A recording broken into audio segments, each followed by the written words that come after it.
Hello student, welcome to all of you. आज मैं आप लोगों को मिसलिनियस एक्सरसाइज का क्वेश्चन नंबर 22 बता रहा हूँ। ये मिसलिनियस एक्सरसाइज थर्ड का है। एक्सरसाइज थर्ड की जो मिसलिनियस एक्सरसाइज है उसका है क्वेश्चन नंबर 22। ये क्वेश्चन है, यदि a equal to iota 0 0 minus iota, b equal to है 0 माइनस 1 1 0, c इक्वल टू है 0 आयोडा आयोडा 0 तथा आयोडा इक्वल टू है स्क्वायर रूट ऑफ -1। अगर आप इसका दोनों तरफ स्क्वायर करो यानी आयोडा स्क्वायर इक्वल टू कितना हो जाएगा? -1। निम्नलिखित संबंधों का सत्यापन कीजिए। आपको सिद्ध करना है कि ए स्क्वायर की जो वैल्यू है वो किसके इक्वल है? बी स्क्वायर के, और बी स्क्वायर की वैल्यू सी स्क्वायर के, और वो इक्वल है किसके? -i2। ये i2 क्या है? सेकेंड ऑर्डर की 2/2 की एक आइडेंटिटी मैट्रिक्स है ये। ठीक है। सेकेंड क्वेश्चन है ए बी, ए का बी में इंटू करना है, इक्वल आना चाहिए -b into A equal to -c। तो इसका सॉल्यूशन देखेंगे आप। फर्स्ट का पहले आपको निकालना है ए स्क्वायर। ए स्क्वायर क्या होता है? ए इंटू ए। अच्छा, ए हमारा कितना है? बोलो। ए है आयोडा 0 0 माइनस आयोडा इंटू आयोडा 0 0 माइनस आयोडा। अच्छा, दो मैट्रिक्स का मल्टीप्लीकेशन मैं आपको बता चुका हूं। मल्टीप्लाई कैसे होता है? First row first column. इस आयोडा का आयोडा में मल्टीप्लाई करेंगे आप, कितना हो जाएगा? ये आयोडा स्क्वायर। 0 का 0 में मल्टीप्लाई होगा +0। फर्स्ट रो सेकंड कॉलम, आयोडा का 0 में मल्टीप्लाई होगा 0 प्लस 0 का माइनस आयोडा में होगा 0। Second row first column 0 into iota यानी 0 minus iota into 0 0। Second row second column, 0 का 0 में मल्टीप्लाई होगा 0, माइनस आयोडा का माइनस आयोडा में होगा तो माइनस माइनस प्लस हो गया, और प्लस आयोडा स्क्वायर। आपको ऊपर बता चुका हूं मैं, आयोडा इक्वल टू कितना है? -1 का स्क्वायर रूट। दोनों तरफ स्क्वायर करेंगे तो क्या होगा? आयोडा स्क्वायर इक्वल टू -1। पुट करो इसमें आप, ये हो गया -1 0 0 आयोडा स्क्वायर -1।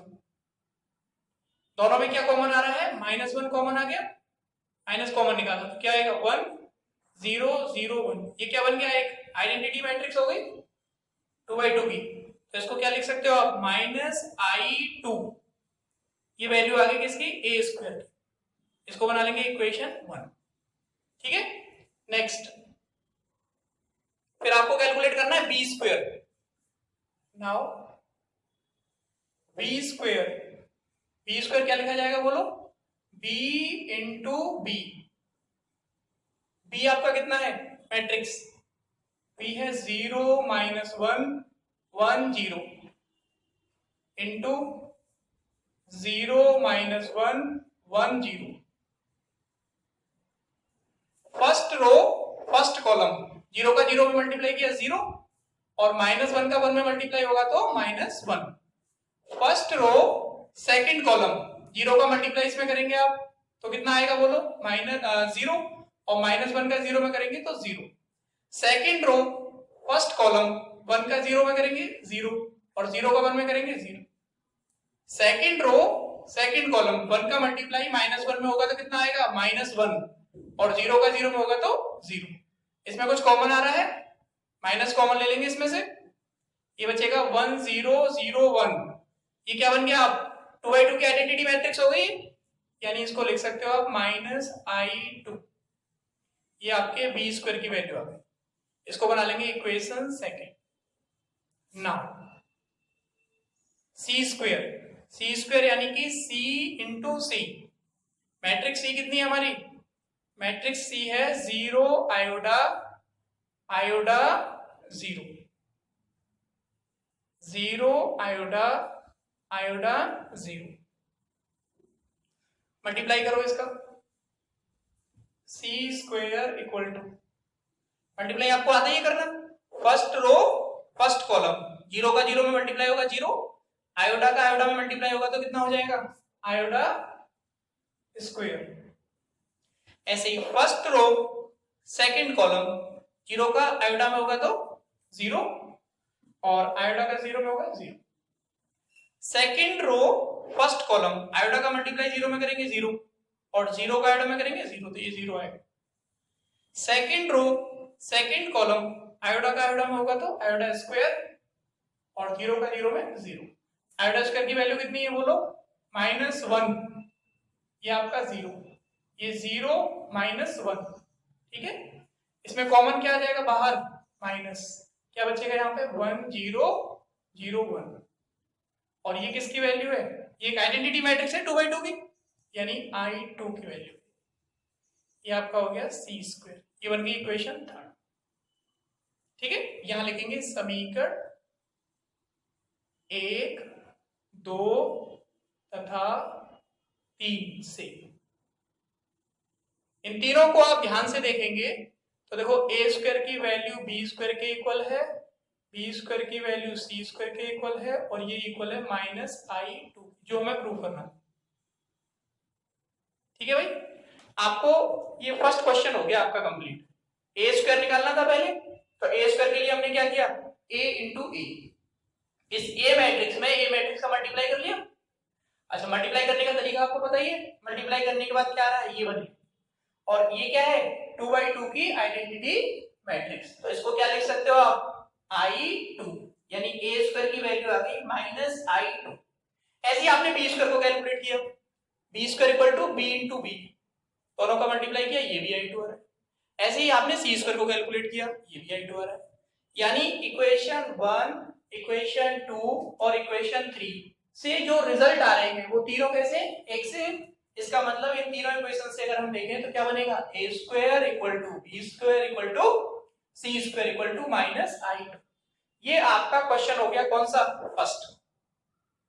ये मिसलिनियस थर्ड चैप्टर की जो मिसलिनियस एक्सरसाइज है उसका 22 क्वेश्चन है, जिसका फर्स्ट मैंने आपको बता दिया।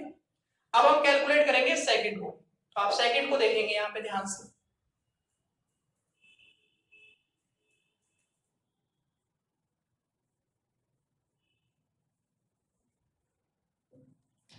Second question, a into B, पहले हमें लिखना है मैट्रिक्स A। मैट्रिक्स A क्या है हमारी, आयोडा 0 0 माइनस आयोडा, इनटू में क्या लिखना है आपको, B। B मैट्रिक्स क्या है, 0 -1 1 0। मल्टीप्लाई करना आपको आता ही है, फर्स्ट रो फर्स्ट कॉलम, 0 का यहाँ पे मल्टीप्लाई होगा, आयोडा का मल्टीप्लाई होगा यहाँ पे 0, और 0 का बाद में 0, ये हो गया 0। फर्स्ट रो सेकंड कॉलम, आयोडा का मल्टीप्लाई यहां करेंगे आप तो माइनस के, और 0 का इस पे होगा 0। सेकंड रो फर्स्ट कॉलम, यानी 0 का मल्टीप्लाई इसमें किया 0, और इसका मल्टीप्लाई यहां किया तो minus iota. Second row second column, 0 into -1 0, और माइनस आयोडा इंटू 0, तो कितना आ जाएगा 0। इन दोनों में कुछ कॉमन आ रहा है, माइनस, इस दोनों रो में से, इस पूरी मैट्रिक्स में से आपको क्या करना है, माइनस कॉमन लेना है। तो कॉमन लेने के बाद क्या बचेगा यहाँ पे, 0 आयोडा, आयोडा और 0, ये वैल्यू है किसकी, a इंटू बी, ठीक है भाई। अच्छा, इस वैल्यू को देखो, ये किसकी वैल्यू है, 0 आयोडा आयोडा 0, किसकी वैल्यू है, ये c की, ये मैट्रिक्स ये आपकी, तो इसके प्लेस पर क्या लिखा जा सकता है, -c, ये हो गया हमारा a into B equal to -c। इसको बना लेंगे हम इक्वेशन 4। नाउ अब आपको कैलकुलेट क्या करना है, -b इंटू ए, -b इंटू ए, तो माइनस तो बाहर रहेगा, आपको लिखनी है बी मैट्रिक्स। बी मैट्रिक्स क्या है, 0 -1 1 0। फिर आपको लिखनी है ए मैट्रिक्स। ए मैट्रिक्स क्या है हमारी, आयोडा 0 और 0 माइनस आयोडा, इन दोनों का मल्टीप्लाई करना है आपको, माइनस बाहर रहेगा। फर्स्ट रो और फर्स्ट कॉलम, तो 0 का मल्टीप्लाई आयोडा के साथ 0, और -1 का 0 के साथ 0, दोनों को ऐड करोगे सिर्फ। First row second column, 0 into 0, और -1 इंटू माइनस आयोडा, तो आयोडा आ गया। Second row first column, 1 into iota, iota आएगा, 0 इंटू 0, 0 आएगा प्लस में। सेकंड रो सेकंड कॉलम, 1 का मल्टीप्लाई इसमें करेंगे आप 0 में तो 0, और 0 का मल्टीप्लाई माइनस आयोडा में करेंगे तो 0। ठीक है भाई, यानी कि ये आपका आ गया minus B into A equal to, बोलो ये किसकी वैल्यू है, ये जो मैट्रिक्स है ये सी है, यानी माइनस बाहर रहेगा, ये हो जाएगा सी। इसको लिखेंगे आप इक्वेशन पढ़ाए, यहां पर लिखेंगे अतः समीकरण 4 तथा 5 से from equation 4th and 5th a into B equal to आ रहा है minus B into A equal to minus C. ये हमें प्रूव करना था। ये कई बच्चे कह रहे थे कि सर ये 22 क्वेश्चन है मिसलिनियस का, इसको आप एक बार बता देना, तो इसलिए मैंने ये क्वेश्चन कराया है आपको। इस तरीके से हमारी जो चैप्टर 3rd है वो हमारा कंप्लीट हो जाता है मैट्रिक्स। इसके आगे हम पढ़ेंगे अब चैप्टर 4 साढ़े डिटर्मिनेंट, ठीक है, उसकी स्टडी करेंगे हम। तो इस क्वेश्चन को आपको कंप्लीट करना है। पहले हमें a इंटू बी निकालना था, a लिख दिया आपने, b लिख दिया, दोनों का मल्टीप्लाई कर लिया, फिर उसके बाद यहाँ पे जो रिजल्ट आया वो c बन गया, तो इसको c की वैल्यू वहां से रख दी हम, तो ये a इंटू बी की वैल्यू आ गई। ऐसे ही आपने b इंटू ए कैलकुलेट किया और वो भी कितना आ रहा है माइनस सी। इक्वेशन 4 में देखो a इंटू बी की वैल्यू कितनी है माइनस सी, और माइनस बी इंटू ए की वैल्यू भी कितनी है माइनस सी। इसका मतलब इक्वेशन 4 से और इक्वेशन 5 से हमें ये पता चल रहा है कि a into B equal to minus B into A equal to minus C. ठीक है भाई, तो इस क्वेश्चन को आप लोग फेयर कॉपी में अपनी में कंप्लीट करेंगे। ठीक है, ये बहुत अच्छा क्वेश्चन है, कई बच्चे कह रहे थे इसलिए मैंने इस क्वेश्चन को बताया, क्योंकि इसमें एक आयोडा वर्ड आ रहा है। आयोडा क्या होता है, कॉम्प्लेक्स होता है, कॉम्प्लेक्स नंबर। आयोडा इक्वल टू कितना होता है पॉजिटिव स्क्वायर रूट ऑफ -1, यानी आयोडा की वैल्यू है स्क्वायर रूट ऑफ -1, तो आयोडा स्क्वायर कितना हो जाएगा -1। आयोडा की जो वैल्यू है वो कितनी है स्क्वायर रूट ऑफ -1, दोनों पक्षों का वर्ग कर देंगे, आयोडा स्क्वायर कितना आएगा -1, स्क्वायर रूट हट जाएगा उधर से। तो इस क्वेश्चन को आपको कंप्लीट करना है, और इस तरीके से हमारी जो चैप्टर 3रा है जो मैट्रिक्स वाला, ये कंप्लीट हो जाएगा। अब आपको मैं पढ़ाऊंगा डिटर्मिनेंट चैप्टर 4, तो उसके बारे में मैं बताऊंगा उसमें क्या है। तो इस चैप्टर की जितनी भी प्रॉब्लम्स हैं उनको आप सॉल्व कर लीजिए, और एक आध जो प्रॉब्लम आपसे नहीं हो रही है वो मुझे आप पूछ लीजिए। तो यहाँ तक का काम कंप्लीट कीजिए, इसको नोट कीजिए आप लोग सभी।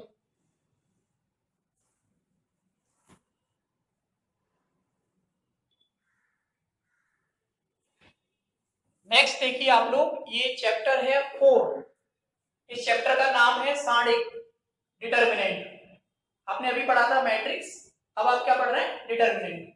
तो डिटर्मिनेंट की डेफिनेशन है यहाँ पर, तो डेफिनेशन पढ़ेंगे पहले आप, फिर मैं इसको समझाऊंगा कि डेफिनेशन कैसे है। प्रत्येक वर्ग आव्यूह एक निश्चित संख्या अथवा व्यंजक से संबंधित होता है। इस निश्चित संख्या अथवा व्यंजक को वर्ग आव्यूह का सारणिक कहते हैं। जो मैट्रिक्स है वो मैट्रिक्स कैसी होनी चाहिए, एक स्क्वायर मैट्रिक्स होनी चाहिए, उस स्क्वायर मैट्रिक्स का ही सारणिक बने। उसके आगे है किसी वर्ग आव्यूह कैपिटल ए के सारणिक को ऐसे लिखेंगे आप। मैट्रिक्स में क्या करते हो आप, ऐसे बड़ा ब्रैकेट बनाते हो, उसके अंदर एलिमेंट लिखते हो। इसमें क्या करोगे, इस ए मैट्रिक्स का डिटरमिनेंट लिख रहे हो आप, तो ऐसे दो लाइन करो, या तो ऐसे लिखेंगे आप इस तरीके से, या आप कैसे लिखेंगे डिटरमिनेंट ऑफ ए। कई सारी बुक में ऐसे भी लिख देते हैं। ठीक है, मैं यहाँ पे एक एग्जांपल देता हूं आपको आव्यूह कैपिटल ए इक्वल टू, ये आव्यूह है 1 2 3 4। इस आव्यूह का क्या लिखना है डिटरमिनेंट, आव्यूह इसका सारणिक।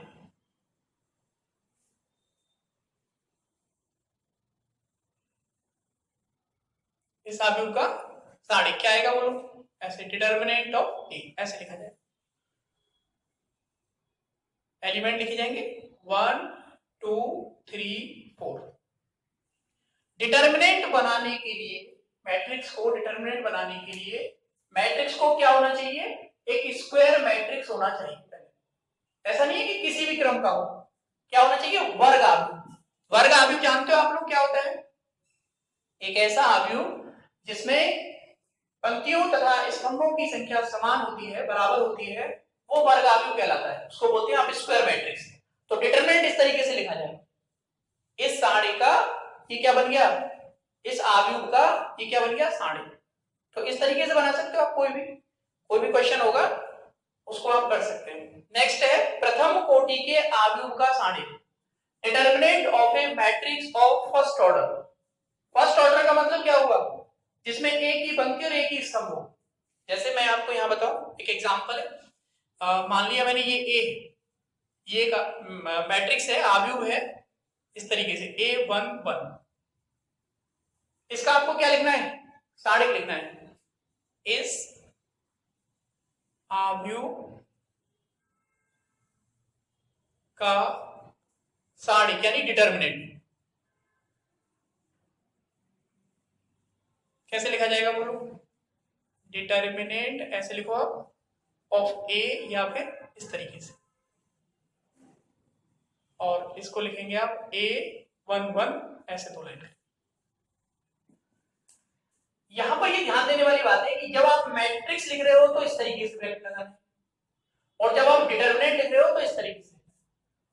ये जो मैट्रिक्स है, ये जो आव्यूह है, इसका ऑर्डर क्या है, 1 क्रॉस 1, 1 बाई 1 का है। तो इसका डिटरमिनेंट क्या बनेगा,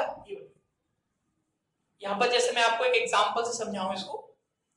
जैसे मान लीजिए कोई मैट्रिक्स है A, इसमें एलिमेंट है से 5, इसका डिटरमिनेंट, इसका सारणिक, इसका जो डिटरमिनेंट होगा, डिटरमिनेंट ऑफ A कैसे लिखा जाएगा, इस तरीके से 5। ये वैल्यू जो आएगी वो आएगी 5। डिटरमिनेंट को एक्सपेंड कर सकते हो आप, उसका विस्तार करके उसका एक अद्वितीय मान प्राप्त होता है।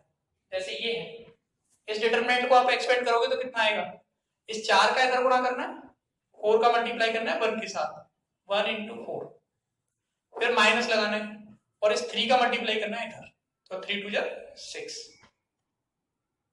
ये कितनी वैल्यू आ गई, -2, माइनस के 6 है, ये प्लस के 4 आएगा, तो -6 में से 4 जाएगा तो -2।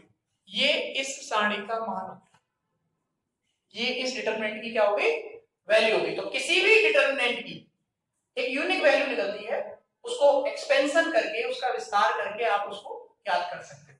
तो 1 बाई 1 का है तो इस तरीके से लिखा जाएगा, 2 बाई 2 का है तो ऐसे लिखा जाएगा, ऐसे ही 3 बाई 3 का बन सकता है, 4 बाई 4 का बन सकता है।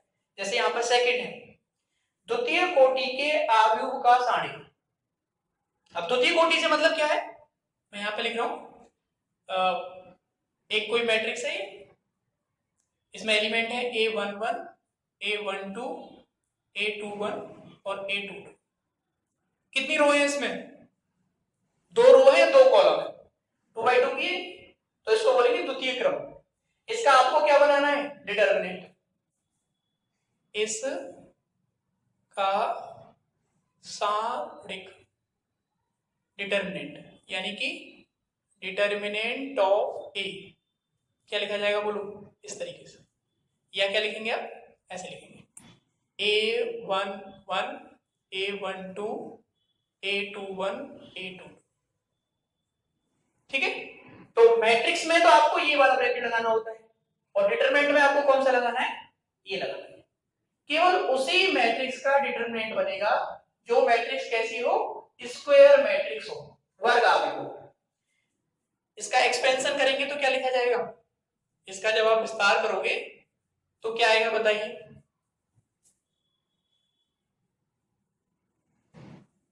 इस वाले को ऐसे, determinant of A equal to, क्या तरीका बताया था मैंने, इसका मल्टीप्लाई इधर करते हैं, A11 इंटू A22, फिर माइनस लगाते हैं आप, और इसका मल्टीप्लाई इसमें करते हैं, यानी A21 इंटू A12। ये आपकी वैल्यू ऑफ द डिटरमिनेंट आ गई। जैसे यहां पर एग्जांपल से समझेंगे आप, ये कोई मैट्रिक्स है हमारी 5 4 3 1, इसका सारणिक, इसका जो डिटर्मिनेंट है, डिटर्मिनेंट ऑफ ए कैसे लिखा जाएगा, इस तरीके से 5 4 3 1।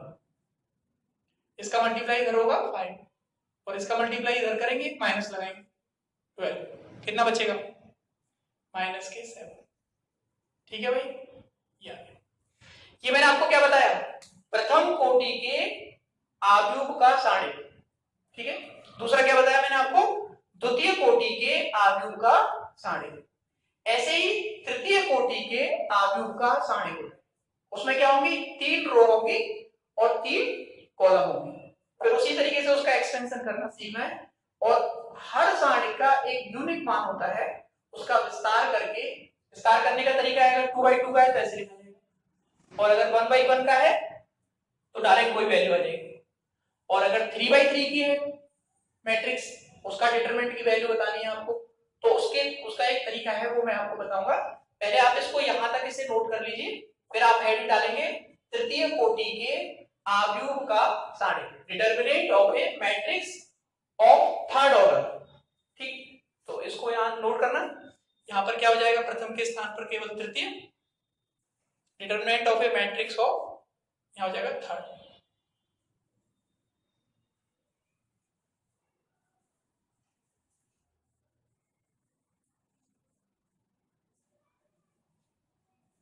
यहां पे लिखेंगे आप तृतीय कोटि के आव्यूह का सारणिक, determinant of a matrix of third order. यहां मैं एग्जांपल से समझा रहा हूं आपको, ये कोई थर्ड ऑर्डर की मैट्रिक्स है, A11 A12 A13, A21 A22 A23, A31 A32 A33।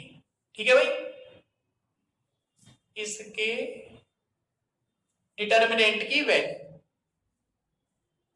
सारणिक का मान, value of the determinant of the matrix capital A, ये आपको निकालनी है। तो इसका डिटरमिनेंट ऐसे बनेगा, यानी कि इस तरीके से लिखा जाएगा, A11 A12 A13 A21 A22 A23 A31 A32 A33। इसका एक्सपेंशन कैसे होता है, इसका विस्तार जो करते हो आप, वो कैसे किया जाता है, ये समझना है, और ये सबसे इंपॉर्टेंट है, ये ध्यान रखना आप, क्योंकि ज्यादातर क्वेश्चन में आपको 3x3 की ही मिलेगी। तो करो इसका एक्सपेंशन, यहां लिखेंगे determinant of A equal to first element, पहले इससे चलेंगे, यहां से फर्स्ट रो ऐसे काटेंगे और फर्स्ट कॉलम, यानी ऐसे लिखा जाएगा A11, ये फर्स्ट रो कैंसिल होगी और फर्स्ट कॉलम कैंसिल होगा, और जो बचेगा उसको लिखना है, यानी A22 बचा, A23 A32 और A33। ठीक है भाई, फिर उसके बाद फिर इस पर आएंगे आप, माइनस लगाएंगे आप, ये माइनस प्लस कैसे होता है, ये पहले प्लस होता है, फिर दूसरे पर माइनस और तीसरे पर प्लस। ये प्लस माइनस कैसे होते हैं वो भी मैं आपको बताऊंगा। इन दोनों को देखते हैं आप, अगर इसको और इसको जोड़ो, एक और एक क्या हो रहा है, दो, सम संख्या आ रही है तो प्लस लिखना है, और अगर इनको जोड़ने पर विषम आ रहा है, जैसे A12 है ये, तो 1 + 2 कितना होगा 3, ऑड है, तो अगर ऑड है तो माइनस लिखा जाएगा A12। अब क्या होगा, देखो फर्स्ट रो कटेगी, ये ऐसे कैंसिल होगी, फर्स्ट रो और सेकंड कॉलम, बचेगा क्या, ये बचेगा, ये बचेगा, ये बचेगा और ये बचेगा, तो उसको लिख लिया जाएगा यहाँ पे A21 A31 A23 और A33। ठीक है भाई, उसके बाद इस पर चलेंगे आप। अच्छा, इन दोनों को देखो आप, ये है 1 और ये है 3, तो 1 + 3 कितना होगा 4, और 4 कैसी संख्या है, सम संख्या है, इवन नंबर है, तो इसका मतलब प्लस लिखेंगे आगे, लिखेंगे प्लस A13। क्या कैंसिल होगा?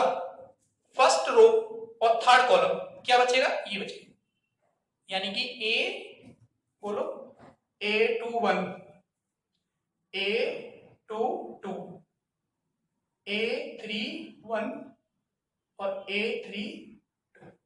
ठीक है भाई, अब इसे एक्सपेंड करो। ये 2/2 का हो गया। ये मैंने आपको बता दिया कैसे करते हैं। इसका मल्टीप्लाई करते हैं इधर, और जब इसका मल्टीप्लाई इधर करते हैं तो बीच में माइनस लगाते हैं, यानी A11, इसका मल्टीप्लाई आपने यहां किया A22 into A33 minus A23 into A32 minus A12, इसका मल्टीप्लाई इधर करना है A21 इंटू A33 माइनस इसका मल्टीप्लाई इधर करना है A23 into A31 plus A13, इसका मल्टीप्लाई इधर A21 इंटू A32 और इसका मल्टीप्लाई इधर बीच में माइनस A22 इंटू A31। ठीक है भाई। अब वहां पे जो आपको क्वेश्चन होगा उसमें क्या होगा, कुछ कुछ वैल्यू होंगी तो उनके मल्टीप्लाई कर लेंगे, और इसको कैलकुलेट करके, इस पूरी कैलकुलेट करके जो आएगा वो हमारा आंसर होगा। जैसे मैं आपसे यहाँ पे एक एग्जांपल दूंगा, आप उस एग्जांपल से इसको समझने की कोशिश करना।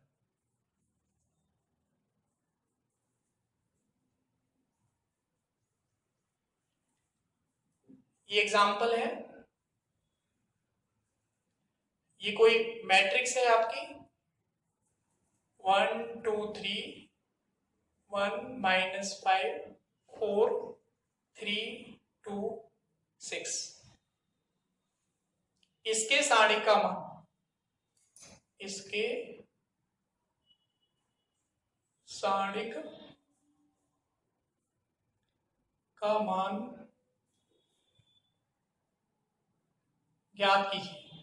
क्वेश्चन बन गया, find out the value determinant of A. देखो क्या आएगा, डिटरमिनेंट ऑफ ए कैसे लिखा जाएगा, ऐसे इस तरीके से दो लाइन करेंगे आप, एक इधर और एक इधर। एलिमेंट लिखो इसके 1 2 3 1 -5 4 3 2 6। अब देखो पहले 1 इससे लेंगे 1 इंटू फर्स्ट रो कटेगी और फर्स्ट कॉलम क्या बचेगा, ये बचेगा, तो इसको लिख लेंगे आप। बोलो कितना आएगा, -5 2 4 6। फिर दूसरा क्या होता है प्लस, फिर माइनस, तो माइनस के 2। फर्स्ट रो और सेकंड कॉलम क्या बचेगा यहाँ पे 1 3 4 6। ठीक है भाई, फर्स्ट रो सेकंड कॉलम 1 3 4 6, फिर उसके बाद प्लस 3, पहला प्लस दूसरा माइनस तीसरा प्लस, तो थर्ड कॉलम कट जाएगा और फर्स्ट रो क्या बचेगा 1 3 -5 2 1 3 -5 2। ठीक है, समझने की कोशिश करना आप लोग ध्यान से। इसका मल्टीप्लाई इधर करेंगे, 6 पंजे कितना हो जाएगा 30 माइनस के 30, 4 दूनी 8 यानी माइनस के 8। इधर जब मल्टीप्लाई करते हैं तो बीच में माइनस लगाते हैं, -2। इसका गुणा यहां करोगे आप 6 हो जाएगा, और इसका यहां करोगे तो 4 के 12 माइनस के 12, फिर प्लस 3। इसका मल्टीप्लाई इधर करो 2 और इसका मल्टीप्लाई इधर करो, माइनस माइनस एक माइनस तो ये आएगा और एक माइनस हम लगाते ही, तो माइनस माइनस का मल्टीप्लाई क्या हो जाएगा प्लस, तो 5 हो जाएगा ये 15, यानी कि ये बन गया आपका -38। यहां पे कितना बचा, -6 बचा। -6 का जब 2 में मल्टीप्लाई करोगे आप तो माइनस माइनस का मल्टीप्लाई क्या हो जाएगा प्लस, तो 6 2 जा कितना होता है 12, 6 दूनी 12 और 15 और 2 17, ये 15 और 2 ऐड करेंगे ये हो जाएगा 17, और 17 में 3 का मल्टीप्लाई करेंगे 17 ये कितना होगा 51 51। ठीक है भाई। उसके बाद अब देखो ये दोनों प्लस के ऐड हो जाएंगे और माइनस वाला करो, इसको देखो कितना आता है -38। कर लोगे, ये तो कैलकुलेट बहुत आसान सी बात है। देखो 2 और 1 3 और ये 5 और 1 6, ये हो गया आपका 63।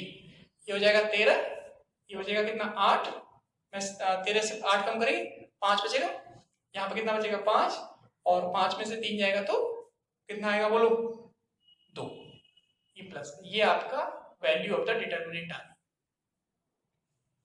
डिटर्मिनेंट ऑफ ए की वैल्यू आ गई।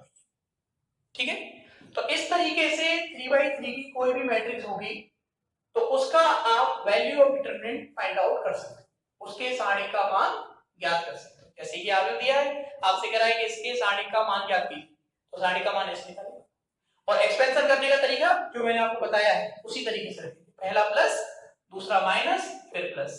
ये प्लस माइनस क्यों होता है ये मैंने आपको भी बता दिया थोड़ी देर पहले, तो उसी तरीके से इसको करना है। पहले इससे लेंगे, फर्स्ट रो कटेगी, फर्स्ट कॉलम ये बचेगा, फिर सेकंड इसको लेंगे, फिर माइनस लगाएंगे इसके आगे, ये कैंसिल होगा, ये कैंसिल होगा, ये दोनों बचेंगे। थर्ड में 3, थर्ड कॉलम कटेगा, फर्स्ट रो ये बचेंगे, वो लिख लेंगे। जब इसका मल्टीप्लाई इधर करते हो तो जैसा है वैसे ही लिखना होता है। जब आप इसका मल्टीप्लाई इधर करते हो तो एक माइनस बीच में लगा दो, तो देखो 6 × 5 = 30, ये 30 आ गया माइनस, 4 × 2 = 8, तो माइनस के 8, ये 6 × 1 = 6 आ गया, और 4 × 3 = 12, 3 × 4 = 12, तो माइनस के 12 आ गया। ऐसे ये 3, 2 का इधर मल्टीप्लाई किया 2, और इसका इधर करेंगे तो माइनस के 15, और एक माइनस हम अपनी तरफ से लगाते हैं तो प्लस हो जाएगा, फिर ये माइनस के 38 हो गया। यहाँ माइनस के 12 में से 6 कम करोगे तो कितना आएगा, बोलो, माइनस के 6, इस माइनस के 6 का माइनस के 2 में गुणा करोगे तो कितना होगा, 6 दूनी 12, प्लस के 12 हो जाएगा, ये 17, 17 17 × 51 हो गया। इन दोनों को ऐड किया, 2 और 1 3, 5 और 1 6, 63 में से आपको 38 माइनस करना है, यानी 13 में से 5 जाएगा, 13 में से 8 जाएगा तो 5, और 6 में से 3 माइनस होगा तो 1 कम हो जाएगा, यहाँ पे 5 हो जाएगा, 5 में से 3 माइनस होगा तो 25 वैल्यू आएगी। ठीक है, तो ये मैंने आपको क्या किया, 2/2 का बता दिया, 2/2 का अगर कोई मैट्रिक्स है तो उसके डिटरमिनेंट की वैल्यू कैसे निकालनी है। ऐसे ही अगर 3/3 की कोई मैट्रिक्स है तो उसके डिटरमिनेंट की वैल्यू आप इस तरीके से निकाल सकते हो। तो ऐसे एग्जांपल हैं, पहले आप एग्जांपल को पढ़ेंगे, पहले तो जो लेक्चर है ये मेरा आज का, इसको पढ़ेंगे आप, फिर उसके बाद एग्जांपल उठाएंगे बुक से, फिर उसमें देखेंगे किस तरह की कौन कौन से हैं, कौन कौन से ऐसे मैट्रिक्स हैं जिनका हमें डिटरमिनेंट ज्ञात करना है, जिनका सारणी आपको निकालना है, तो उन क्वेश्चंस को करने की कोशिश करेंगे आप। ठीक है भाई।